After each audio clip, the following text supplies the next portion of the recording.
We're going off the rails with this video. Koraidon and Miraidon, their mascot legendaries for Pokemon Scarlet and Pokemon Violet respectively. A lot of people seem to love them. I like them. I don't think they're the greatest things of all time, but man, they're pretty cool. Except for the fact that Koraidon has a tire for a throat, and Miraidon, the internet can tell you what Miraidon looks like. To be honest, I didn't even see the Miraidon thing at first, but the internet has scarred my mind. Anywho, despite their odd shapes and designs, there's one thing that we can all very confidently say: these Pokemon are not just legendary Pokemon, they're also motorcycles. Yeah, by the looks of like the engine propulsions on Miraidon's legs and the tire on Koraidon's neck, looks like they're going to turn it into rideable Pokemon. Rideable Pokemon that are legendary Pokemon, that aren't just those ride Pokemon or anything of that sort. Legendaries that can transform into things that we use to ride across the region in Scarlet and Violet, which we still don't know the name of, whoop-de-doo. But this makes a lot of sense. As weird as it is, it makes sense from a thematic point of view, because in my eyes, what Game Freak and Pokemon have been pitching Scarlet and Violet to be is this huge open world adventure, the first ever truly organic open world adventure in the main series Pokemon game. And that's pretty big, because if that's the case, one of the main themes in this game is probably going to be the theme of exploration. And if you look at it, a lot of legendary Pokemon have been thematically connected to the theme of the game, obviously, right? Zekrom, Reshiram, Yin and Yang, Truth versus Ideals, that's the core of what Black and White is. Dialga and Palkia, Gods of Space and Time, while it might not be so apparent, it does signify the mythological aspects of Pokemon Diamond and Pearl. Xerneas and Yveltal, while they might symbolize life and death, X and Y and the shapes of their bodies symbolize how like Pokemon's moving from 2D to 3D. So there's always a lot of themes going on with the legendaries and the Pokemon game that they're associated with. There's always some kind of correlation. With Koraidon and Miraidon, they obviously represent something to do with the past and the future, and there's probably going to be something to do with time travel, because that's what, this game seems to be about. But also exploration, being open world, and just being free to go around wherever. I think that aspect's going to be related into their designs and the themes of the game and the legendaries as well. And even the original reveal trailer, if you look at it, there's a lot of maps and like pirate-esque stuff, and like it really seems as if we're going to be exploring a lot. There was a lot signifying in that trailer that exploration is going to be huge, so makes sense to me that these Pokemon, these legendary Pokemon, will transform into some kind of vehicle. I don't necessarily know how I feel about it. I might not like it, but that seems to be the case, and it does make sense. And because of that, I have come here with 3 different designs for both Koraidon and Miraidon, made from, of course, my good friend Brastel Region or Mullery Art, showing the 3 different ride Pokemon forms that I have in mind for Koraidon and Miraidon. Now, one is obviously going to be the motorcycle, but we have 2 others. I can see maybe 1 or 2 more past this. I'm not too sure, but I wanted to keep it simple and at least touch the 3 basic aspects of transportation, which would be land, sea, and sky. And this is what I got. This is what I got in store for you guys. Now, before I show you the forms, I just wanted to say, in terms of typings, I think Koraidon and Miraidon will be Fighting Dragon and Electric Dragon. Fighting and Electric being their primary types, though I just want to make it clear, I can very well see Dark for Koraidon as well. In fact, I'm leaning a bit more towards Dark now that we're talking about it. Scratch Fighting. Okay, I don't know which I'm going to go with. Either Fighting or Dark, but just remember, it could be either or, alright? But Fighting Dragon or Dark Dragon and Electric Dragon. I think Electric Dragon is pretty much a given for Miraidon. And their subtypings will be Dragon, because these subtypings, I think I'll have them change according to each form. This way, Miraidon isn't just a Zekrom clone, you know what I'm saying? In their animalistic forms, or their true forms, or whatever you want to call it, I don't know what you want to call this, but their natural states, if you can call Miraidon natural, they'll be Dragon typing. Their subtyping will be Dragon.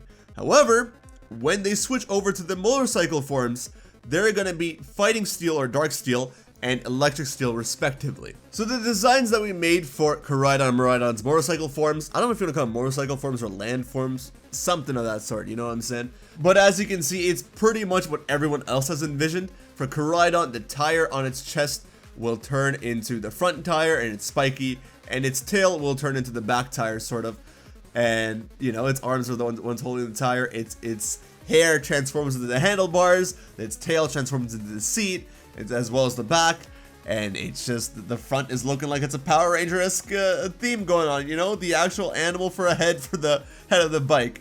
Koraidon's meant to be a basic motorcycle is what it's meant to be, while Miraidon is meant to be like a futuristic hovercraft kind of thing. So the front wheel for Miraidon, what I envision it as is not even like a wheel that rotates on ground, but kind of hovers in the air and spins to get momentum, and then the back engine propulsions or jet propulsions, I don't know what you call them, the thrusters, they shoot out fire, and that's how it moves forward kind of thing, you know what I'm saying? Miraidon had these weird things on the side of its body that definitely look like handlebars, so that's what we're using for handlebars here. Its back and its tail transform into the seat, just like Koraidon, and there's electric shooting from its body that just transforms into like the back aesthetics to show that it's going really fast, and of course the head as well, the Power Ranger bike looking head for Miraidon. Oh, it's cool, man. It's cool. It's gonna look so Digimon Power Ranger like. It's gonna be weird, but it's gonna be fun. These are the only forms that I think I see people talking about, the motorcycle forms or the land forms. But I really feel like if you're gonna be using the legendary Pokemon to ride across the region and explore the region, they definitely need to cover all their bases and touch the sky and the sea as well. So touching upon their aerial forms or their sky forms or whatever you want to call them, we have the fighting flying or dark flying and the electric flying Koraidon and Miraidon respectively. Now, Koraidon here it's very basic design for Koraidon.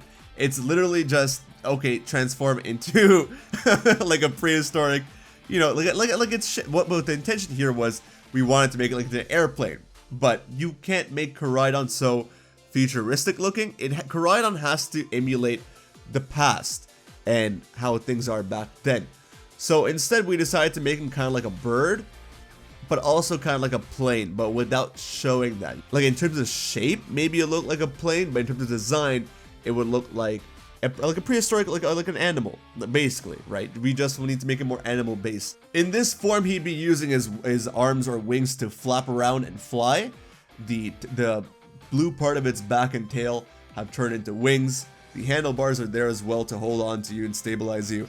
The tail and the back are again used as the seat, and the legs just transform into this one big tail for some aerodynamics. I don't know aerospace that well, to be honest with you, but it looks cool.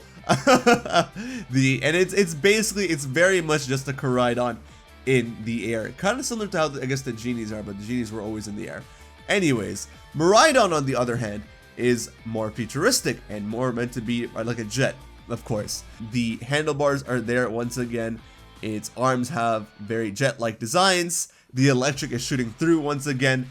The seat is, of course, the tail and the back. Miraidon makes a lot more sense here. It's a lot easier to see Miraidon as a flying mechanism or a flying Pokemon than Koraidon is, because Koraidon, you have to work with the natural elements and still make it fly.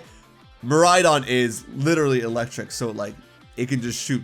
You know, you can just shoot and fly and do the way it wants to. It would really shock me if these guys didn't have a flying form, because again, with Miraidon, it seems natural because of his legs being jet propulsions or whatever. It just seems very, very fitting.